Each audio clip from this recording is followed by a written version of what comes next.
Now Triple H, boy, you booked yourself a show tonight. Now granted, was most of the night already gift wrapped to you because it was John Cena's last ever appearance on Raw? Yeah, but overall, it was still a good show. And that's better than what I could say about most of the WWE product for the past few months because I've been struggling. I'm going to be honest with y'all. I have been struggling to watch these shows and make content about it. Finally, we got something to kind of sink our teeth into. So first things first, the man of the evening, John Cena, makes his return to the most famous arena in the world, Madison Square Garden, after winning the title the previous week in Boston. The IC title, as a matter of fact, to make him a Grand Slam champion. He comes out in all his glory, the roof goes off because you hear the horns thumping. He gets into the ring, he's talking, he's getting the crowd hype. Dominant Mysterio comes out, of course, and asks for a title match, but not on that Raw at Survivor Series in San Diego. In his backyard. Made sense. He did the typical heel thing to get heel heat, and now him and Cena are drawing back and forth. He calls out the Judgment Day, and now they get into some sort of brawl. In typical WWE fashion, they don't let Cena get beat up for long before Rey Mysterio and Sheamus shows up, and we get a 6-man tag match to start off Raw. Was it one of the craziest things I ever seen? No, but it's John Cena. It's his last Raw. We're having a lot of fun as fans. We don't need nothing super crazy. Just the fact that he's here and he's still around, so they get into it. They're trading each other's moves. They do the 10 beats of, I forgot how to say it, but everybody's on a rope. And Cena, Sheamus, Rey Mysterio doing the 10 beats. And then after that, the match moves into another gear, and eventually all of them hit a 5-knuckle shuffle. It was a really cool moment. The whole Madison Square Garden was on their feet when it happens. They loved it. And then to wrap things up, we had a 619 into a bro kick into an attitude adjustment. 1, 2, 3. The faces win. They're all happy. Go lucky. It's Cena's last Raw. He raises the title over his head. They all stand at the top of the entryway. And it's a good feel-good moment. As I said before, it wasn't nothing crazy or nothing super like a 5-star match, but I like the fact that they added Sheamus and Rey Mysterio to it because they were also two of Cena's opponents. Him and Sheamus actually had a rivalry. They didn't get a chance to face each other before Cena actually retires this year, but the fact that they threw them into that tag match to kind of wrap some nostalgic moments in, pretty good. I thought it was a good moment. So Nikki Bella attacked Stephanie Vaquer. Nikki Bella was all I had to say. Let's just move on. I'm not wasting my time. It's Nikki Bella. I'm not wasting my time on Nikki. Get Nikki. I think we can all agree that WWE has been very nostalgia driven over the past few years, but this moment hit me like a brick wall. We have Solo Sikoa come out to the ring, and he's facing a mystery opponent, and lo and behold, it's Dolph. I'm finna shake my hips Ziggler. Man, he might have got a lot of pop or just as loud of a pop as John Cena's entrance, bro. It was crazy. I felt like I went from 24 to 12 years old again, man. Dolph Ziggler is such an underrated gem, man. All that he did for that company, he deserved more. At the time when the company was under Vince's leadership, I've always felt like that way, and I feel like I always will. Dolph Ziggler has always deserved more, and the fact that he got to come back tonight and have a match, you know, it was an amazing moment. Now, the match itself wasn't super good, but it wasn't super bad either. It was kind of middle of the road. Him and Solo Sikoa went out there, and you know, most of the match actually took place during like a commercial break, I think, because you know WWE got to get them ads in, so they had a whole commercial rollout during the match. But overall, man, for me, I just enjoyed seeing Dolph Ziggler back in a WWE ring, bruh. Like, to hear I'm here to show the world in 2025 was crazy. I hate to keep harping on it, but he just deserves so much better than what he got at the time when he was on WWE full time. So it was cool to see him, man. Of course, he lost. For a moment, I was like, oh, Dolph Ziggler might get the win. Then I thought about it. I was like, he's not losing. He's not beating Solo Sikoa. So, yeah, Dolph Ziggler lost. Thank you, Triple H. After all that is said and done, we get a Alexa Bliss promo. Now, personally, y'all know how I feel about fluff and we just putting things out there for the sake of putting them out there. This was definitely exactly what that was. And so was the men's to an extent, because neither one of these War Game matches really have a story you could sink your teeth into. So they needed some sort of something to kind of, I guess, heat up the match that's coming at Survivor Series. So the whole premise of this whole promo, or whatever you want to call it, was Alexa Bliss kind of pulling Charlotte Flair into this whole thing. And so she's out there and they start getting jumped by the Kabuki Warriors, I think. And then Charlotte Flair finally arrives, taking a kendo stick to people. And they finally set up the whole shebang for the War Games. And now Charlotte Flair is on the face's side. again, like, it's not nothing I really care about, but they had to do it because there's no story for either war game matches, really. It's just trying to put superstars together or stars that are kind of hot on a roster for the sake of having war game matches, which to me is detrimental. But maybe the matches would be good even though the bills weren't super great. They just relied on star power to kind of get the matches over, if that makes sense. Becky Lynch versus Maxine Dupree. One thing we can always say about Becky Lynch is that she's one of the greatest women wrestlers we've ever seen.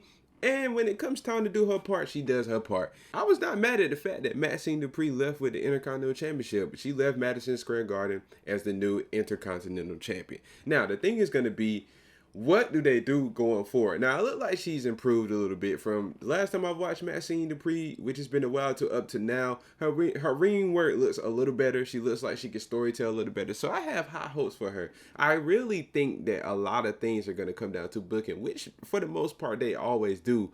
Booking can make or break a wrestler, just like who the wrestler is wrestling as a champion can make or break their title run.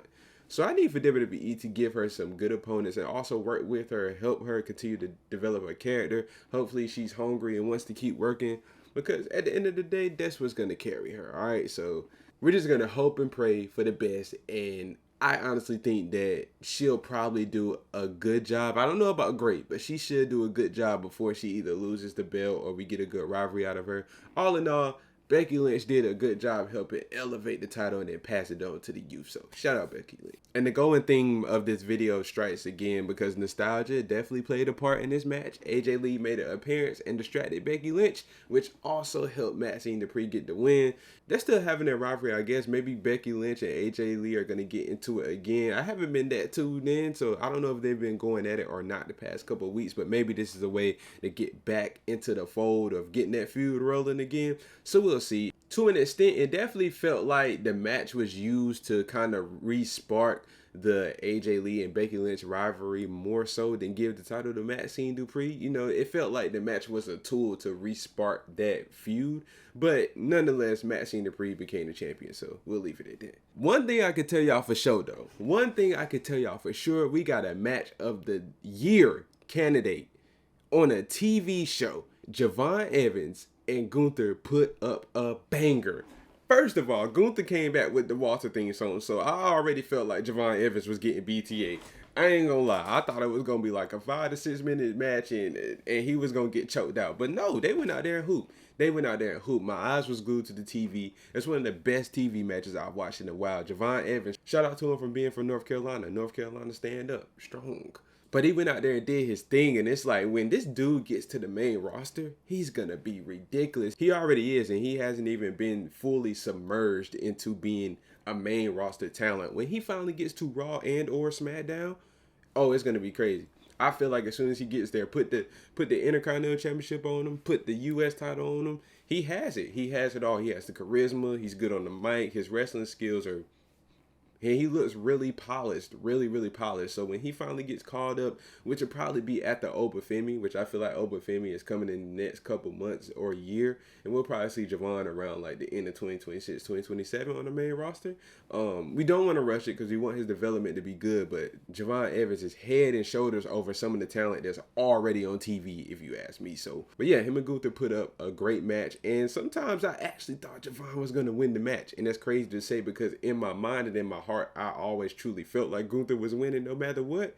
But Javon during the match made you feel like he had a chance. And that's what wrestling and great wrestlers are supposed to do. I like the match. It was a good moment. And as I said, it's a match of the year candidate and it was on regular TV. So shout out to them. And to round things up, of course, we had to get the men's War Games match in there. What would this Raw be going into Survivor Series, without touching on that match? So, division, of course, Bronson Reed, Braun Breaker, Logan Paul, Drew McIntyre, Paul Heyman are making claims, speaking or whatever. We're talking about the whole match, yada, yada, yada. Then all the faces come out, CM Punk, the Usos, Cody Rhodes, and all 8 men are just around the ring, and then they start brawling. Next thing you know, Brock Lesnar pops up, which, you know, if you've been watching me for a while, we felt like since the summertime, that's where Brock Lesnar was going to be, because after his match with John Cena, what else was he going to do besides being a War Games match? Brock Lesnar is not even needed on the show, to be honest. So this was a great spot to plug him in, I guess. Again, we're beating on the nostalgic dead horse, but it's okay for what it is. Brock Lesnar's out there, they're outnumbered, and then we get Roman Reigns. Roman Reigns comes out, they got the cops out there, they're trying to break everybody apart. It's a huge brawl, Roman Reigns spearing people through the barricades. It was just a huge conglomerate of action and chaos. And that's the way Raw goes off the air. It's a bit brawl. Again, I've been saying it the entire video, neither one of the War Games matches actually have a story. It's more reliant on star power to get the matches over, which is not good, but because of who is in this match, it worked for this show. Now, the match, I think, is going to be pretty good, so they're going to get away with it, but WWE, they definitely did not put their best foot forward as far as building the story. But Raw overall kind of was good enough to get by, so I guess we should let it pass. Not really, but really. My whole takeaway of tonight is Raw was good. And overall, it was a very enjoyable show. It was something I could sit down and watch all the way through, which I haven't been able to do for weeks, which is why it's been hard for me to upload WWE specific content, like reaction wise, because I just haven't been enjoying the product until tonight. And it was so much on the show, I couldn't just pinpoint and pick one clip to watch with y'all and then react to. So I kind of wanted to cover the whole thing. So it's kind of like a commentary style video. So yeah, overall the show was good.